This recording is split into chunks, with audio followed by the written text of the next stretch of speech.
आज मैं आपके साथ एक बहुत ही ज़्यादा एनर्जेटिक लड्डू की रेसिपी शेयर कर रही हूँ, जिसे आपने अपने घर में इन सर्दियों में बना करके रख लिया तो आपके घर कोई बीमार नहीं पड़ेगा। ना किसी को सर्दी जुकाम होगा और ना ही खांसी होगी। और इसे बच्चे, बूढ़े, जवान सब लोग खा सकते हैं। खासतौर से वो बहनें भी खा सकती हैं जिनकी अभी अभी डिलीवरी हुई है। नॉर्मल डिलीवरी वाली बहनें आराम से खा सकती हैं जिनके अभी छोटे बच्चे हुए हैं। इसके इंग्रेडिएंट्स देख लीजिए एक बार। ये बादाम है, किशमिश है और काजू है। सब कुछ हाफ केजी है। और ये है मखाने। सारी चीज़ें हमें आधा केजी के हिसाब से लेनी है। अगर आपको कोई सामान कम डालना है तो कम मिला सकते हैं, पर इसका परफेक्ट माप है जो हाफ केजी है। जैसे मैंने यहाँ पे खसखस 1 पाव लिया है और चिरौंजी को भी 1 पाव ही लिया है, ज़्यादा नहीं लिया है। आप चाहे यहाँ पे तो सूखे नारियल को कट करके या फिर ग्रेट करके डाल सकते हैं, पर कच्चे नारियल का यूज़ नहीं करना है यहाँ पर। और ये देख लीजिए, ये गोंद है, ये भी हाफ केजी है। और ये है तीखुर।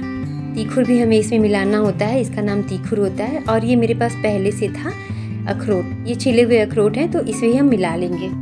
तो समझ में सब कुछ आ गया होगा। ये मेरे पास पहले से था इसलिए मैं इतना ही मिला रही हूँ। अगर मंगाना होता तो मैं हाफ केजी ही सारी चीज़ें इसमें मिक्स करती। और ये है सौंठ, देख लीजिए। तो सौंठ कूटना मुश्किल होता है तो मैंने सौंठ का पैकेट ही मंगवा लिया, हाफ केजी का पैकेट है। और ये पाउडर है। अब देख लीजिए, यहाँ पे देसी घी गरम कर लेना है। तो एक लोहे की कढ़ाई यूज़ कर रही हूँ। बर्तन बड़ा लीजिएगा और मोटे तले का लीजिएगा।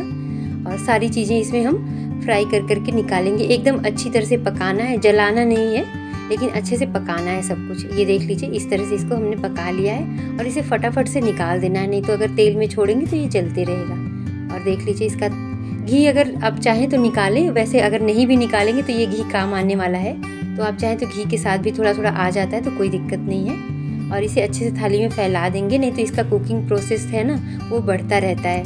और इसी तरह से देख लीजिए अब काजू को भी। और ये जो काजू हल्का सा भून लिया तो मैंने इसमें वालनट भी डाल दिया है। वालनट को भी अच्छे से भून लेंगे। और ये देख लीजिए, फटाफट से थाली में फैला देंगे, नहीं तो इसकी कुकिंग चलती रहती है। कुकिंग को रोकने के लिए इसको फैला देते हैं फटाक से। और ये देख लीजिए, किशमिश है। किशमिश को भी हम ऐसे ही फ्राई कर लेंगे। फ्राई करने के बाद निकाल लेंगे घी से। और इसके लिए देसी घी का ही यूज़ करना है, घर का हो तो ठीक है, तेल का यूज़ नहीं करना होता है, इसमें तेल नहीं यूज़ करते हैं। फ्रूट्स सारे हमने फ्राई करके निकाल लिए हैं। और ये है गोंद। गोंद इसमें बहुत ज़रूरी है, तो हाफ केजी का गोंद भी यूज़ करना है यहाँ पे, हाफ केजी के बराबर बिल्कुल।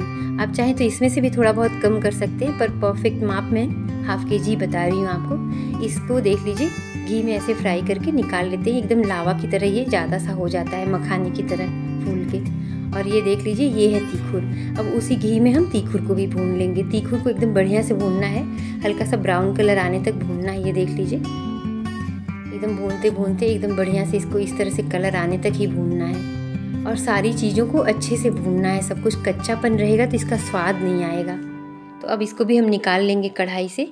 और अब ये देख लीजिए, मैं इसमें डाल रही हूँ चिरौंजी। चिरौंजी को भी अच्छे से घी में फ्राई करके निकाल लेंगे। बढ़िया से भूनना है, बस जले ना, इस चीज़ का ध्यान रखना है। तो मीडियम फ्लेम पे ही भूनना है सारी चीज़ों को। अब चिरौंजी को भी निकाल लेंगे। अब इसके बाद घी इसमें थोड़ा सा रहेगा जो, उसमें हम दूसरी चीज़ को भूनेंगे। तो ये है, देख लीजिए, खसखस। खसखस को भी हम भून लेंगे।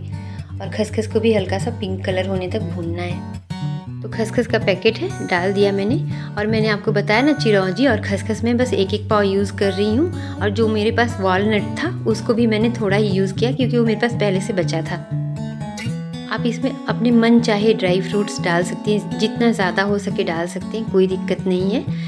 अब यहाँ पे खसखस को भी देख लीजिए भून लिया है, कलर देख लीजिएगा, आप इसी तरह से रखना है। और अब मैंने घी डाल दिया है दूसरा, और इसमें हम मखाने डाल देंगे। तो मखाने एक साथ में अगर नहीं आते हैं तो आप 2 बार में करके भूनिए। इनको एकदम क्रिस्पी भूनना है, बढ़िया से एकदम अच्छे से।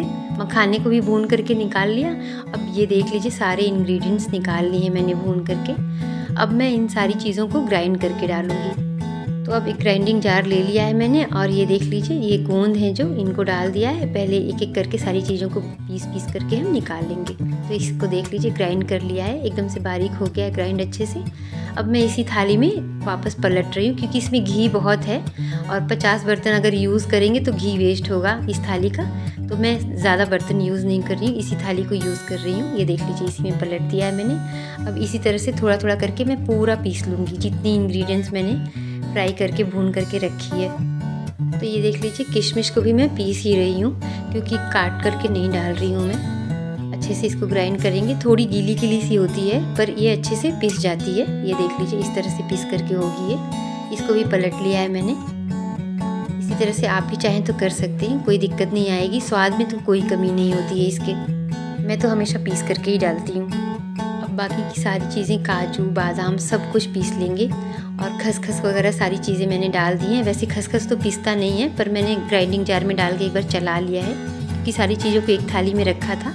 और चाहें तो आप ऐसे ही खसखस को मिला सकते हैं। और ये देख लीजिए अच्छे से ग्राइंड हो गया है। पर एकदम से ना पाउडर नहीं करना है, थोड़ा दरदरा ही रहेगा तो भी अच्छा रहता है। लड्डू तो बन जाते हैं अच्छे से क्योंकि अभी तो हम इसमें आटा भी मिलाएंगे। और चीनी या गुड़ आप चाहें जो भी इसमें डाल सकते हैं। और ये देख लीजिए ये मखाने हैं, इसी तरह से इनको एकदम क्रिस्पी भूनना है।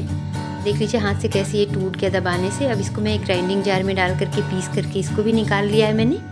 और सब कुछ मिक्स करते जाएंगे, अच्छे से मिला लेंगे और एकदम हाथों से अच्छे से मिक्स करते जाएंगे इसको। अब फ्रेंड्स यहाँ पे मेरे पास ना बर्तन थोड़ा छोटा पड़ गया था तो मैं उसको बड़े बर्तन में अभी ट्रांसफ़र करने वाली हूँ। और ये देख लीजिए ये यहाँ पे मैं सौंठ भून रही हूँ। तो घी इसमें था कढ़ाई में, मैंने सौंठ को डाल करके भून दिया। सौंठ का कलर देखिए कैसा था, अब कैसा हो गया। इसको भी हल्का सा ब्राउन ही करना है, जलाना नहीं है, इससे ज़्यादा नहीं भूनना, नहीं तो कड़वाहट आ जाएगी। इतना भुना हुआ स्वाद अच्छा रहता है। अब फिर से कढ़ाई में घी डाल दिया है मैंने और अब धीरे धीरे करके आटा ले लूँगी। तो आटे और चीनी का मैं आपको बता देती हूँ कितना यूज़ करना है। इतने इंग्रेडिएंट्स के लिए 3 केजी आटा यूज़ किया है मैंने और 3 केजी ही चीनी यूज़ करें आप या तो गुड़, जो भी आपको डालना है। तो मैं गुड़ का पाउडर डाल रही हूँ जिसे बूरा बोलते हैं। मैंने बूरा मंगाया है और इसी को मिक्स करने वाली हूँ। और ये है देख लीजिए डेसिकेटेड कोकोनट, इसको भी थोड़ा सा घी में डाल करके भून लूँगी। बस एक एक करके सारी चीज़ों को इस तरह से भून करके मिलाना है। भूनना इसलिए ज़रूरी होता है कि इसके मॉइस्चर ख़त्म हो जाते हैं और ये फिर ज़्यादा दिन तक टिका रहता है। लड्डू जल्दी ख़राब नहीं होते, इसलिए सारी चीज़ों को अच्छे से भून करके मिलाते हैं। तो बस 5 मिनट तक ही इसे भूनना है। हल्का सा कलर चेंज होने पे मैंने निकाल लिया। ये देख लीजिए कलर ब्राउन नहीं करना है, वाइट ही रखना है इसका। लाइट पिंक सा हो गया था, बस मैंने निकाल लिया। और ये हल्दी है, हल्दी भी आपको आधा केजी ही यूज़ करना है इसमें, लेकिन मैंने हाफ़ केजी हल्दी नहीं यूज़ की है। मैंने हल्दी यहाँ पे 1 पाव यूज़ की है। हल्दी में घी भी मिला देंगे थोड़ा सा। तो जो सारी चीज़ें मैंने पीस करके रखी थी ग्राइंड करके, उसी में अब हल्दी भी मिला दिया है। ये सारे पीसे हुए ड्राई फ्रूट्स हैं, सौंठ है इसमें, हल्दी भी आ गई, सब कुछ इकट्ठा हो गया है। अब 1-2 ही चीज़ें बाकी रह गई हैं, आगे देख लीजिएगा आप। इसे अच्छे से मिक्स करना है।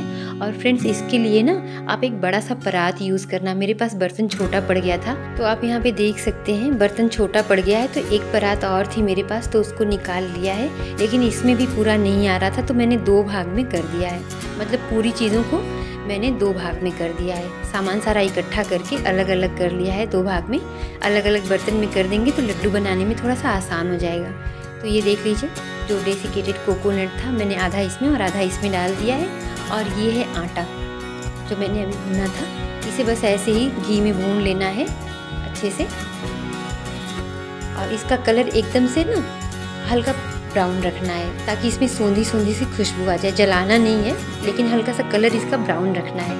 और इतने पूरे इंग्रेडिएंट्स में 3 केजी आटा यूज़ करना है। और आपको पहले भी बताया मैंने 3 केजी गुड़ या फिर 3 केजी चीनी। आटा मैंने पूरा 3 केजी लिया है। अब सारी चीज़ों को अच्छे से मिक्स करेंगे, अच्छे से मिलाते जाएंगे हाथ से। इसे थोड़ा टाइम लगता है इसमें, अच्छे से मसल के मिलाना है। और ये देख लीजिए पूरे ड्राई फ्रूट्स जो पीस करके रखे थे, आटा सौंठ हल्दी सब कुछ मिक्स हो गया अच्छे से। इसी में तीखुर भी खसखस भी है और ये है गुड़ का पाउडर।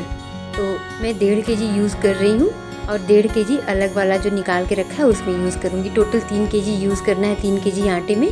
तो आधा आटा लिया है यहाँ पे मैंने और आधा गुड़ लिया है, क्योंकि बर्तन छोटा होने की वजह से मैंने 2 भाग कर दिया है इसलिए। और आप चाहें तो घी इसमें मेल्ट करके डाल सकते हैं। मैंने ऐसे ही घी को मिक्स कर दिया है, हाथों की गर्मी से ही ये मेल्ट हो गया है। अच्छे से मसल देंगे तो ये मेल्ट होते जाएगा। घी मैंने इसमें माप करके नहीं डाला है, वो आपको जब मिक्स करेंगे तो आइडिया आ जाएगा। लेकिन 2 केजी घी के आसपास आपका लग जाएगा। इसमें मिक्स करते जाइए, जब तक बंधे ना तब तक इसमें घी मिक्स करना ही है। अगर थोड़ा सा भी घी इसमें कम रहेगा तो इसके लड्डू नहीं बनेंगे। और देख लीजिए जितना मैंने मिक्स किया है इस तरह से सॉफ्ट सा इसको मिलाना है, क्योंकि ये घी के ही दम पे बनने वाला लड्डू है। तो बस ये लड्डू तैयार है। और ये देख लीजिए ये बहुत ही ज़्यादा स्वादिष्ट है, हेल्दी है, जिम वाले भी बच्चे इसे खा सकते हैं। और आपके घर में अगर छोटे बच्चे हैं ना तो उन्हें ज़रूर रोज़ खिलाइए। क्या है ना, उन्हें खांसी सर्दी जुकाम की प्रॉब्लम बिल्कुल नहीं होने वाली है इससे। तो इसी तरह से हम सारे लड्डू बना लेंगे और ये देखिए सारे बना लिए हैं। अब इन्हें इकट्ठा करके एक डब्बे में स्टोर करके आप रख लीजिए और डेली एक एक अपने घर में सभी लोगों को खिलाइए, खुद भी खाइए और सर्दी जुकाम खांसी से बचे रहिए। और साथ ही साथ आपको ठंडी भी नहीं लगेगी, अंदर से आपको गर्मी महसूस होगी इसको खाने के बाद। वीडियो को एंड तक देखने के लिए आपका बहुत बहुत धन्यवाद।